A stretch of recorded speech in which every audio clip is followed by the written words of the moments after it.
Hello guys, ako si Nilo or Mineta.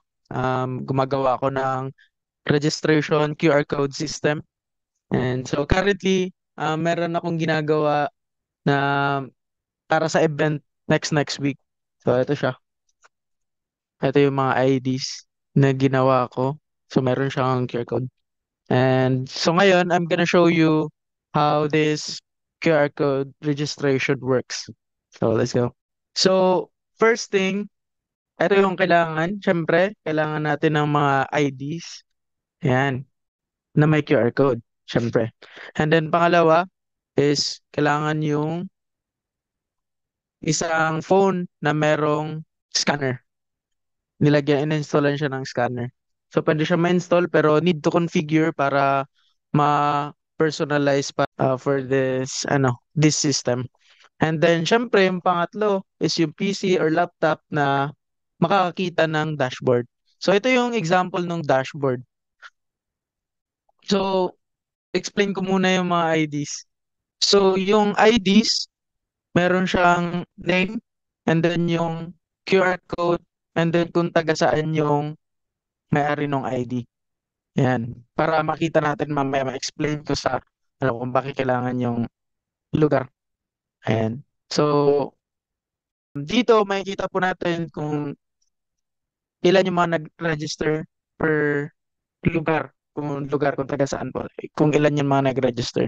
And then kung ilan yung actual, tapos kung ilan yung mga hindi nag-attend. Tapos merong mga role, YSA participants, ay mga nag-organize ng committee, and then mga leaders, ganun.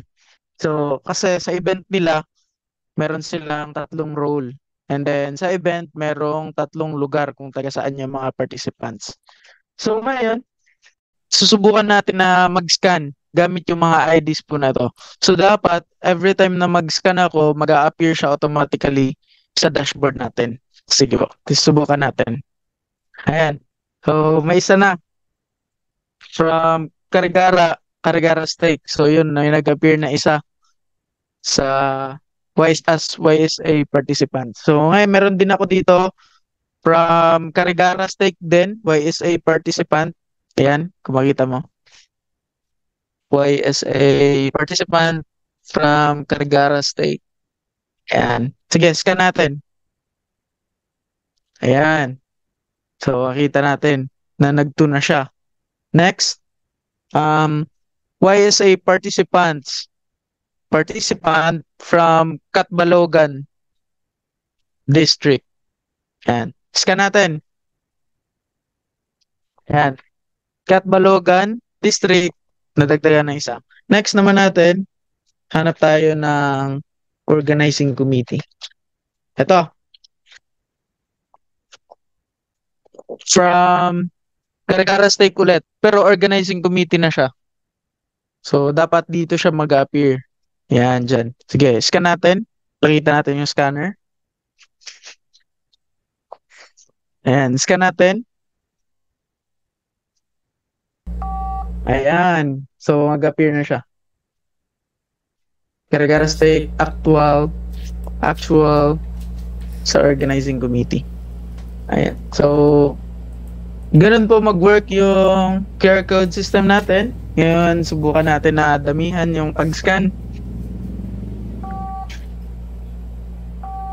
Ayan, makikita nyo po yung dashboard na sunod-sunod yung ano niya. Dagdag. Ayan. So, ganun po mag-work yung QR code system po natin. Ito po yung actual ng mga check-in or mga nag-in during the event. See? Yun lang po. Kung may question po kayo, just contact me. Thank you po.